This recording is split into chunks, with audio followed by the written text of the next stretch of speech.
اللہ کی۔ کیا اطاعت کے اندر اللہ کے ساتھ کوئی شریک ہے؟ نہیں ہے۔ ہے کہ نہیں ہے شریک؟ اللہ نے قرآن پاک میں ارشاد فرمایا، قرآن بول بول کے کہتا ہے من یطیع الرسول فقد اطاع اللہ۔ میں نہیں کہتا، قرآن کہتا ہے من یطیع الرسول فقد اطاع اللہ، اطیعوا اللہ واطیعوا الرسول۔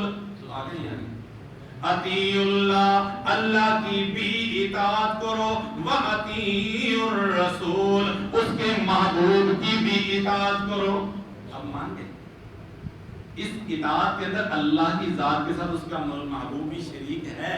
کیوں شریک ہے؟ اس لیے کہ اللہ نے کہا ما ینطق عن الہوی، میرا محبوب اپنی مرضی سے بولتا ہی نہیں ہے۔ سمجھ آئی؟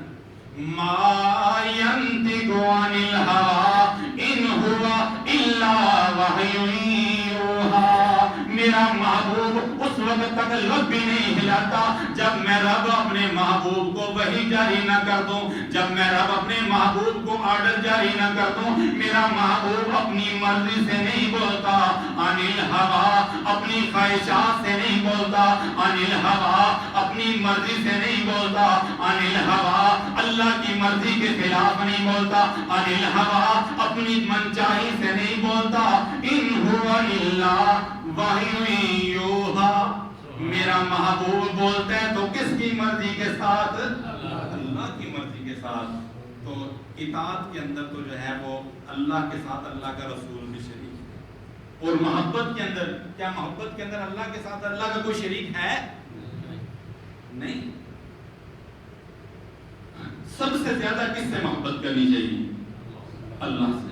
والذین آمنوا اشد حبا للہ، جو ایمان والے ہوتے ہیں وہ سب سے زیادہ کس سے محبت کرتے ہیں؟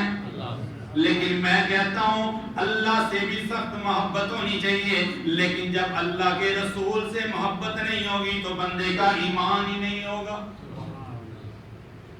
ایمان ہی نہیں۔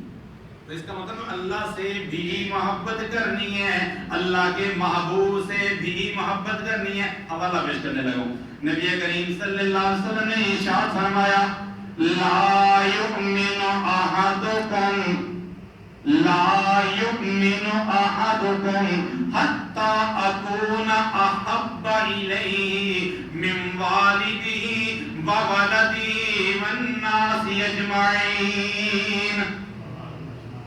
لا یؤمن احدکم، تم اس وقت تک ایمان والے نہیں ہو سکتے کہ جب تک تم مجھے اپنا محبوب نہ بنا لو، جب تک کہ تم مجھے اپنا محبوب نہ بنا لو، اپنی اولاد سے بڑھ کے، اپنی جان سے بڑھ کے، اپنے والدین سے بڑھ کے، والناس اجمعین، حتیٰ کہ پوری کائنات سے بڑھ کے، حتیٰ کہ پوری کائنات۔ اس کا مطلب ہے